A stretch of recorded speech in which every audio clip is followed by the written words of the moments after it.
tidak harus menerima duit, orang dilabelin koruptor. Ini yang disampaikan oleh Kejaksaan Agung terkait dengan tema Tom Lembong.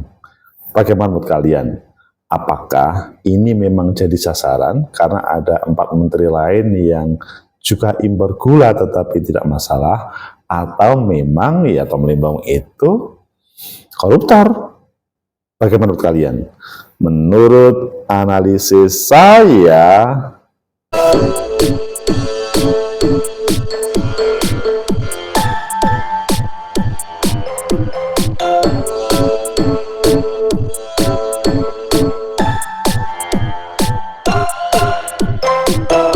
Assalamualaikum warahmatullahi wabarakatuh. Salam sejahtera untuk kita semua, pecinta masyarakat negeri, tegakkan kebenaran, lawan ketidakadilan. Tom Lembong, satu dari Menteri Perdagangan yang sekarang viral efek menjadi tersangka kejaksaan. Hal ini karena ada 4 menteri lainnya yang juga impor gula tetapi tidak menjadi tersangka. Dan yang disampaikan oleh Kejaksaan Agung bahwa untuk menjadi tersangka tidak harus menerima uang. Oh, itu informasi baru. Ayo kita baca di beberapa media, selanjutnya nanti kita kupas. Sebenarnya apa yang terjadi kok tidak menerima uang, selanjutnya bisa menjadi tersangka. Pertama kita baca di Detik. Kejaksaan Agung soal Tom Lembong, apa harus ada aliran duit dulu baru disebut korup? Itu Kejaksaan Agung. Selanjutnya yang kedua adalah di CNN Indonesia, masalah impor gula saat Tom Lembong jadi Mendak versi BPK. Selanjutnya di Kompas, kasus Tom Lembong, Kejaksaan Agung, status tersangka korupsi tak harus terima uang. Titik, tak harus terima uang. Dan yang terakhir adalah di Tempo, tak hanya Tom Lembong, 4 Mendak era Jokowi ini juga impor gula besar-besaran. Kalian pilih mana? Kita pilih yang di Detik dulu, kita tambahkan dengan yang ada di Tempo. Kejaksaan Agung soal Tom Lembong, apa harus ada aliran duit dulu baru disebut korup? Ini tentunya menjadi perdebatan yang rumit untuk dipecahkan. Jakarta, status tersangka kepada Menteri Perdagangan periode 2015-2016 Thomas Trikasih Lembong, Tom Lembong terkait dugaan korupsi impor gula meminta perhatian. Kejaksaan Agung menyatakan status tersangka korupsi di kasus Tom Lembong tidak harus selalu terbukti disertai bukti penerima aliran uang. Dalam kasus ini Tom Lembong dijerat pasal 2 dan 3 Undang-Undang Pemberantasan Tindak Pidana Korupsi tentang kerugian negara. Kejaksaan Agung menilai regulasi yang telah diteken Tom telah merugikan negara meski saat ini aliran uang korupsi ke Tom Lembong masih diusut. Jadi tidak ada uang tapi masih diusut. Asik juga ini. Apakah ada aliran dulu baru disebut sebagai tindak pidana korupsi? Kata Kapus Penkum Kejaksaan Agung Harli Sirker saat dikonfirmasi pada Kamis kemarin. Harli mengatakan dari bukti yang didapatkan, penyidik telah meyakini adanya perbuatan korupsi berupa merugikan keuangan negara yang dilakukan Tom Lembong. Kejaksaan menyinggung aturan yang diteken Tom Lembong kemudian berujung pada 8 perusahaan swasta bisa melakukan impor gula kristal mentah yang mestinya hal itu tidak bisa dilakukan. Ini efek karena hanya BUMN. Pernyataan senada juga telah disampaikan oleh Dirdik Jampitsus Kejaksaan Agung Abdul Qahar. Dia menegaskan penetapan seseorang menjadi tersangka tak harus karena menerima duit korupsi. Qahar membeberkan pasal 2 dan pasal 3 Undang-Undang Nomor 31 Tahun 99 sebagaimana diubah Nomor 20 Tahun 2001 tentang tindak pidana korupsi. Menurutnya dalam pasal itu tertulis bahwa korupsi tidak hanya soal memperkaya diri sendiri. Seseorang tidak harus mendapatkan keuntungan ketika memenuhi unsur bahwa dia salah satunya menguntungkan orang lain atau korporasi akibat perbuatan melawan hukum, akibat perbuatan menyalahgunakan kewenangan yang ada padanya karena jabatannya. Dia bisa diminta pertanggungjawaban pidana. Bukan harus menjadi tersangka ya. Dia bisa dimintai pertanggungjawaban pidana, tapi ini sudah langsung tersangka.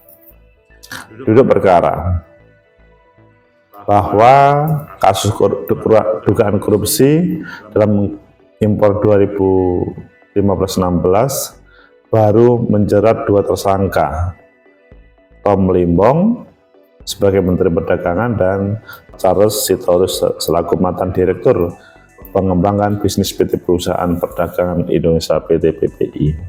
Dan kalau kita lihat di Tempo, tak hanya Tom Limbong yang menjadi Menteri Perdagangan di era Pak Jokowi yang juga melakukan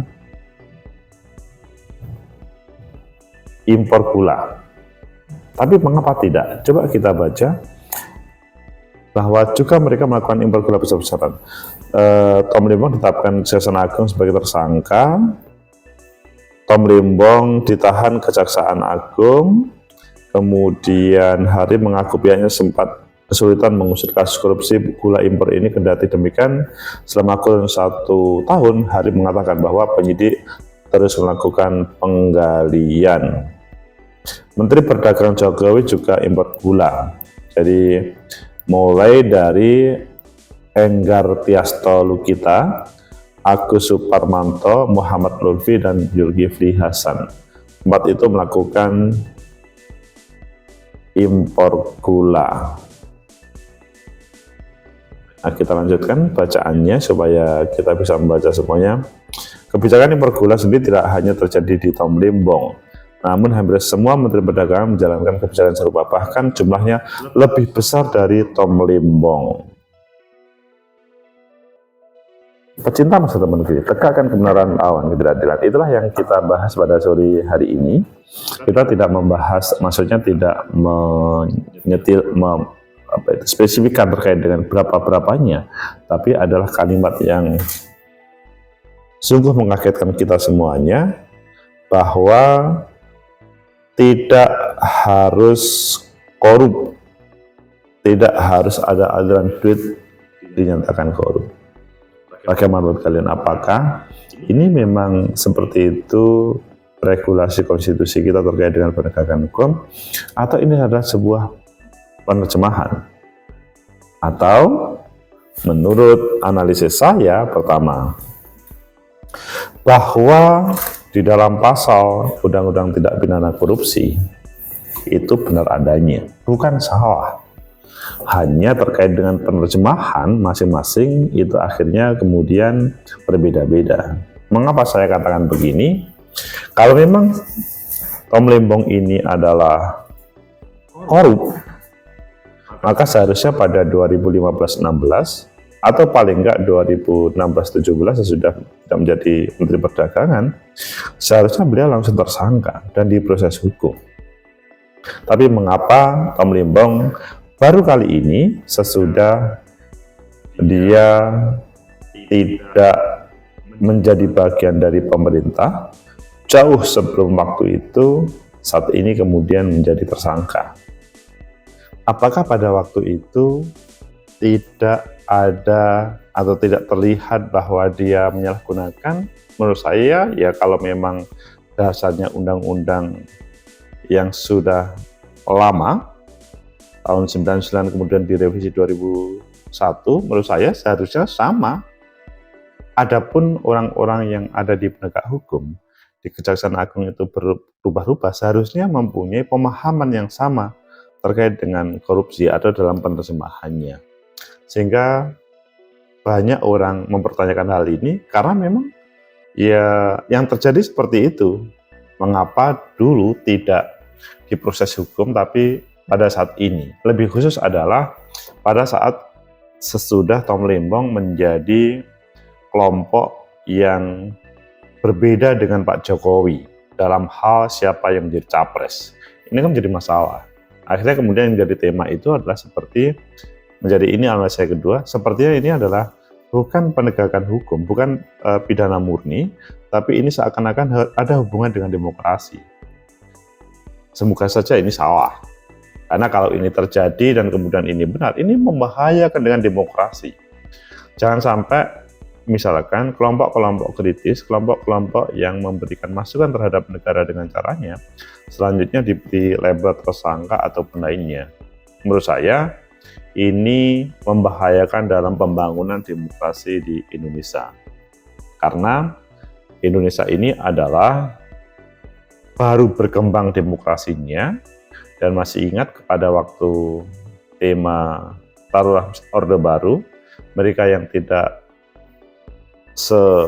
sekata dengan pemerintahan maka mendapat berbagai ancaman. Pada kesempatan ini mereka yang tidak maka diberi label tersangka dan macam-macam.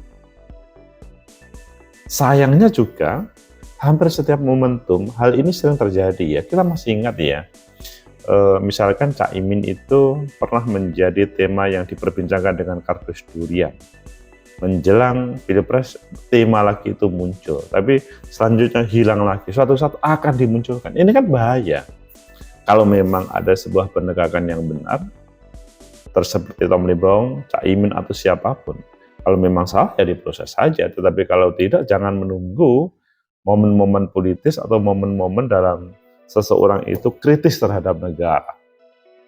Kemudian yang ketiga, semua bertanya, 4 menteri perdagangan di era Pak Jokowi juga melakukan impor gula. Mungkin akan ada jawabannya kan, impor gula itu adalah wewenangnya BUMN, bukan swasta. Ketika tanda tangan maka itu berefek. Pecinta masyarakat negeri, tegakkan kebenaran lawan ketidakadilan.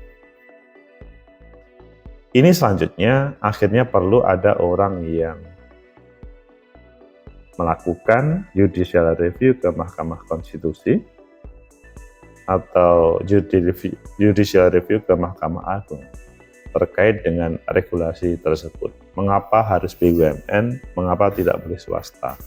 Meskipun secara logika sederhana ya masuk akal, tapi pada titik-titik tertentu maka swasta selanjutnya menjadi solusi. Kalau swasta itu memang merugikan negara, ya harus diproses. Tapi kalau itu malah ada sebuah keberanian menjadi pahlawan, mengapa tidak? Pecinta masa depan negeri, tegakkan kebenaran lawan ketidakadilan. Sehingga yang menjadi akhir dari proses ini, yang perlu dijawab, pertanyaan awal kita tadi, bahwa tidak harus mendapatkan uang itu diberi label korup.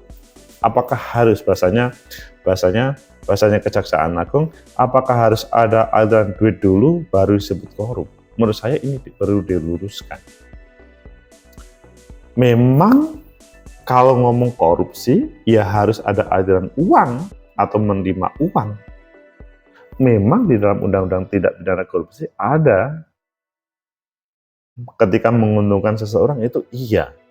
Tapi apakah juga Tom Limbong pada kesempatan ini menguntungkan orang-orang itu?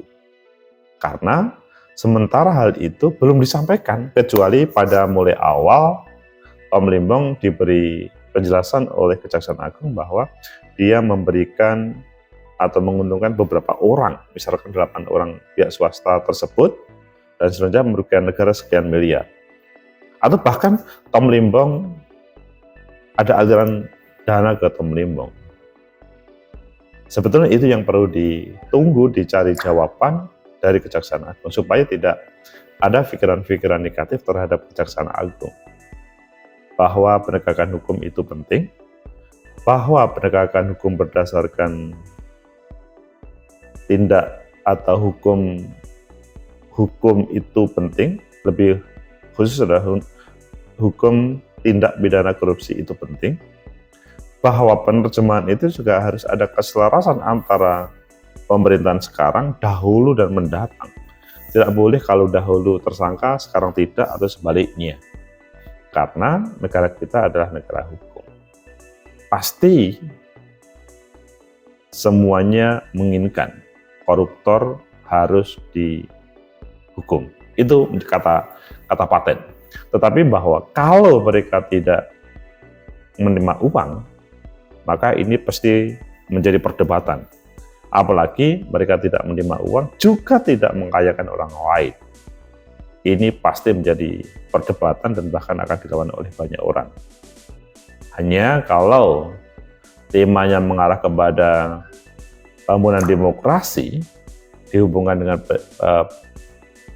penegakan hukum, ini menjadi tema yang agak menjadi ganjalan dalam pelaksanaan demokrasi ini. Semoga pikiran-pikiran negatif itu tidak terjadi, teman-teman Kejaksaan Agung. Semoga segera diungkap apa yang terjadi yang sebenarnya. Kalau memang Tom Limbong itu adalah salah, tersangka harus disampaikan terkait dengan hal itu supaya tidak ada pertanyaan-pertanyaan itu. Mungkin ada sebagian mengatakan, kan nanti dalam proses hukum, bukan. Seseorang sebelum menjadi tersangka itu seharusnya memang ada kepastian dia korup atau menerima aliran. Atau kalau misalkan karena dia mengkayakan orang lain, ada sebuah kepastian. Tidak cukup hanya menurut sementara. Semoga bermanfaat. Wallahu a'lam bishawab. Hanya Allah yang tahu tentang sebuah kebenaran ini. Tapi Indonesia menunggu sebuah kebenaran untuk semuanya. Like, subscribe, comment, and share. Sampai jumpa.